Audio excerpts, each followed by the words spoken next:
The house that wouldn't stop calling 911.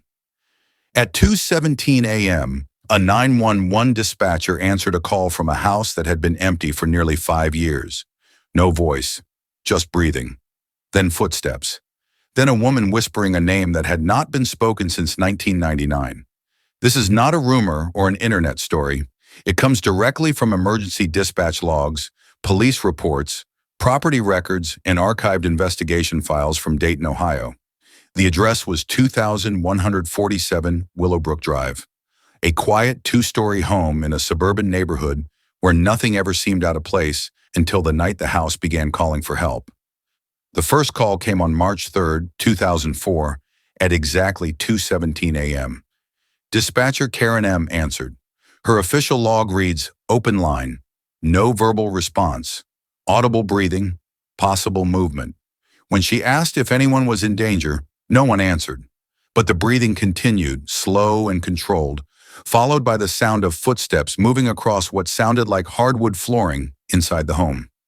32 seconds later, the call disconnected. Officers James Holt and Daniel Reyes were dispatched to the address. They arrived at 2:29 a.m. Their body camera footage shows them standing on the porch, flashlights scanning the windows. There were no lights inside, no movement. The door was locked. The windows were intact. The house was officially listed as vacant. They left. 1 week later, on March 10th, the house called again just after 2 a.m. The same breathing, the same footsteps, but this time, dispatch heard something new. A whisper, low and faint, almost buried beneath static.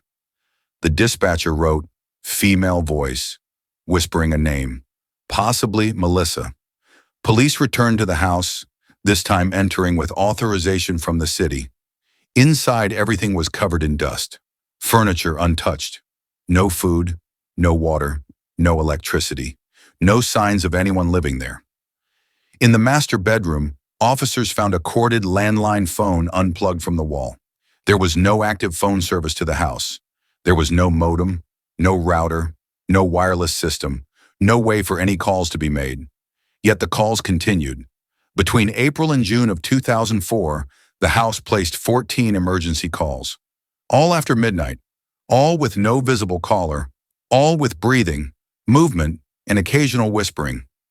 On April 2nd, the dispatcher logged caller breathing. Sounds like slow walking. No response to verbal prompts. On April 19th, another dispatcher wrote, "Open line, audible movement, female whispering name, no distress words used." On May 14th, dispatcher Luis R. logged, female voice repeating name. Sounds like Melissa, followed by sobbing. On June 3rd, another dispatcher recorded, caller breathing increases. Sounds like pacing.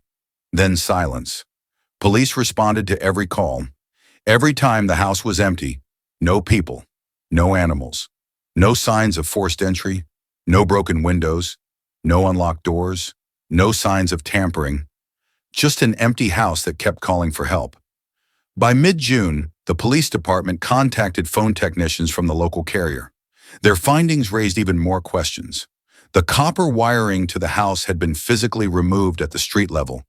There was no active carrier signal, no cellular routing, no internet-based calling devices, no registered equipment at the address.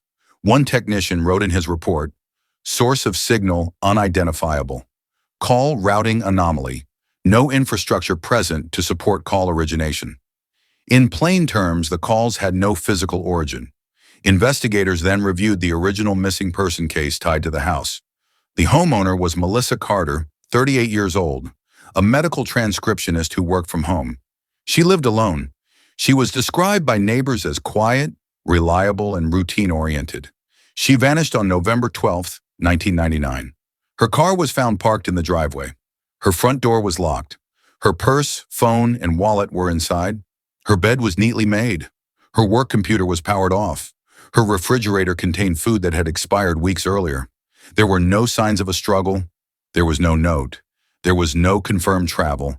There was no financial activity after that date. Melissa Carter was listed as a missing person, but the case stalled within months. The house remained locked. The power was eventually shut off. The phone service was disconnected. The property was left untouched until the calls began. As the 2004 calls continued, neighbors began reporting strange activity around the home. One neighbor, Linda W., stated that she saw brief flashes of light in the upstairs windows late at night, like a camera flash or a small handheld device. Another neighbor reported hearing footsteps on the second floor, even though no one lived there. One resident said they heard a phone ringing inside the house, despite knowing the power had been shut off for years. Officers conducted multiple nighttime surveillance checks. Nothing appeared on thermal imaging. No movement was detected on exterior cameras. No vehicles approached the house. No doors or windows were opened. Yet the calls continued. Then came the most disturbing call. On July 23, 2004, at 2:44 a.m., dispatch received a call that lasted over 1 minute. This time, they heard something they had not heard before: crying. Then a clear female voice said, "I am still here." The dispatcher immediately asked if the caller was in danger, asked where she was, asked if anyone else was with her. The voice replied, "I cannot leave." Then the line went dead. Officers were dispatched and arrived within 4 minutes. The house was empty. No lights, no movement, no sound, no phone, no sign of forced entry, no indication that anyone had been there. After this call, investigators reopened Melissa Carter's missing person case and reviewed all archived materials. During this review, they discovered a voicemail from November 11, 1999, one day before Melissa vanished. The voicemail had been archived but never reviewed. The audio was distorted, but the transcript read, "If anyone hears this, I think something is wrong with the house. I hear someone moving when I'm not home, and the phone keeps ringing when it is not connected." This voicemail had been recorded on her workplace system and was never passed along to investigators until 2004. After this discovery, officers attempted multiple controlled tests at the house. They installed temporary phone equipment. They ran line diagnostics. They monitored radio frequencies. They checked for illegal signal repeaters. They checked nearby cellular towers. None of the tests produced any explanation. The calls did not occur while officers were inside the house. The calls only happened when the house was empty.